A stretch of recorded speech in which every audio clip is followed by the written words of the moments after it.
मुग्धा और उसकी सास के बीच पूरा समय सास के किसी न किसी काम को लेकर मतभेद चलते ही रहते हैं। बहू, ओ बहू, जरा चाय बना दे। मुग्धा चाय लेकर आती है। ये लीजिए, और कुछ चाहिए? अरे नहीं, बस चाय पीने का मन था। जाओ, तुम दूसरा काम करो। चाय पीने के थोड़ी देर बाद सास दोबारा मुग्धा को आवाज लगाती है। अरे बहू रे, आओ बहू, जरा हलवा तो बना दे, मीठा खाने को मन हो रहा है। इसी तरह मुग्धा की सास पूरा समय कोई ना कोई काम बताकर उसे रसोई से बाहर तक निकलने नहीं देती। कभी चाय, कभी हलवा, कभी पानी तो कभी दूध, हर समय खाने को चाहिए और उसके लिए अपने हाथ पैर बिल्कुल नहीं हिलाने। परेशान किया हुआ है इन्होंने। सास की जबरदस्ती परेशान करने की आदतों से दुखी मुग्धा एक शाम सचिन के साथ अपने कमरे में बैठी हुई बात कर रही होती है। सुनो जी, मम्मी जी की ये जानबूझकर मुझे परेशान करने की फरमाइशों से मैं बहुत फ्रस्ट्रेट हो चुकी हूँ। पूरे दिन में एक सेकंड का आराम नहीं मिलता। रसोई से बाहर कदम रखती नहीं कि बहू ये बना दे, बहू री वो बना दे। अरे इनकी फरमाइशें चलती ही रहती है। अरे मुग्धा, माँ खाने की शौकीन है, पर उम्र हो चली है, खुद खाना नहीं बना सकती, इसलिए तुमसे बोलती है। अरे तो शौक भी उम्र देख कर रखने चाहिए ना। समझ में नहीं आता, हर समय फेविकॉल का जोड़ लगाए सोफे से चिपके बैठी रहती है। इतना सब डाइजेस्ट कैसे हो जाता है उन्हें? अरे तुम मेरी माँ से इतनी नफरत कैसे कर सकती हो? मैं उनसे नफरत नहीं करती जी, बस परेशान हूँ। जहां मुग्धा अपने पति से ये सब बोल रही होती है, वहीं उसकी सास भी कमरे के बाहर दरवाजे से कान लगाए सारी बातें सुन रही होती है और अगली दोपहर रसोई में मुग्धा के पास जाती है। बहू, आज ना मेरा कुछ मसालेदार खाने का मन है। तो चाय बना दूं? मुझे बहुत पसंद है। अरे ना, ऐसा कर लिट्टी चोखा बना ले। और हाँ, जितना मसाला बातों में मिलाकर पति को सुनाती हो ना, सब्जी में भी वैसे ही डाला करो, खाना स्वादिष्ट बनेगा। सास की बात सुनकर मुग्धा हैरान रह जाती है। मतलब अब पूरा समय मुझ पर हुक्म चलाने के साथ बंद कमरे में हुई पति पत्नी की बीच की बातें भी सुनती है? अरे बात जब मेरी थी तो सुनने में क्या दिक्कत है? ये कहकर सास वहां से चली जाती है। अरे अब तो हद पार हो गई। इस तरह से तो ये मेरा जीना मुश्किल कर देंगी। मुग्धा सास की हरकतों से परेशान उसका हल सोचने लगती है और इसी तरह कुछ दिन बीत जाते हैं, जिसमें सास का जन्मदिन आता है। मुग्धा बहुत खुशी के साथ अपनी सास को एंड्रॉइड मोबाइल गिफ्ट करती है। मम्मी, आपको सबसे बात करने के लिए बहुत दिक्कत होती है ना?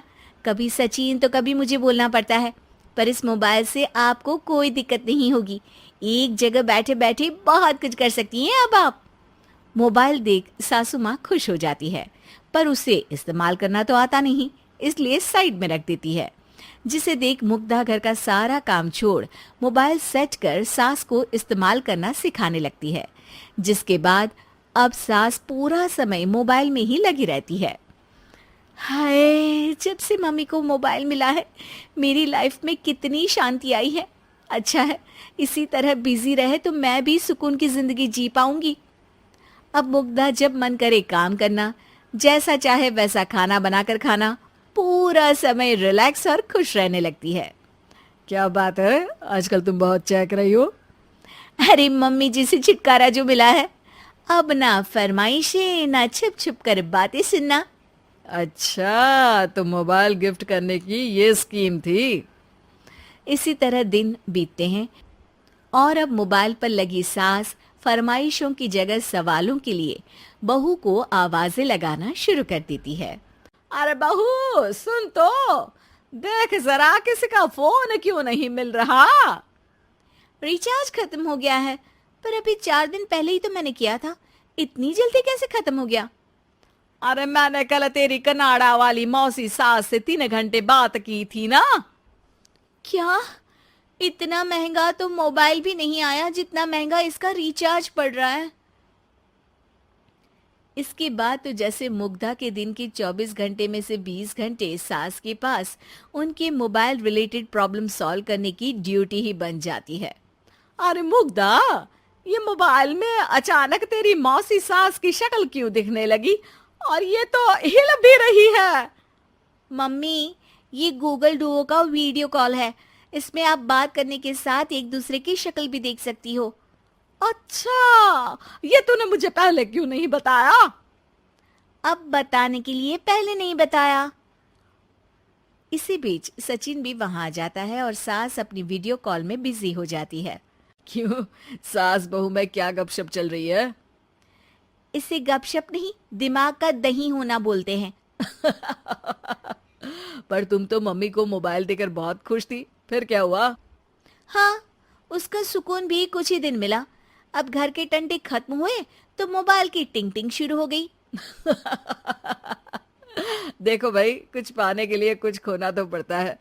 आखिर तुमने मोबाइल अपने फायदे के लिए ही तो दिया है, तो फिर सवालों के जवाब भी देने पड़ेंगे, क्योंकि जब तक उनके हाथ में ये फुंथरू रहेगा, तुम्हारी लाइफ में प्राइवेसी और सुकून रहेंगे।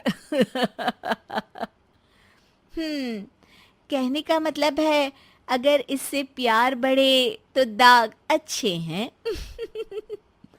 अरे मुझे पहले दिन से ही पता है मोबाइल किस मकसद से दिया गया है।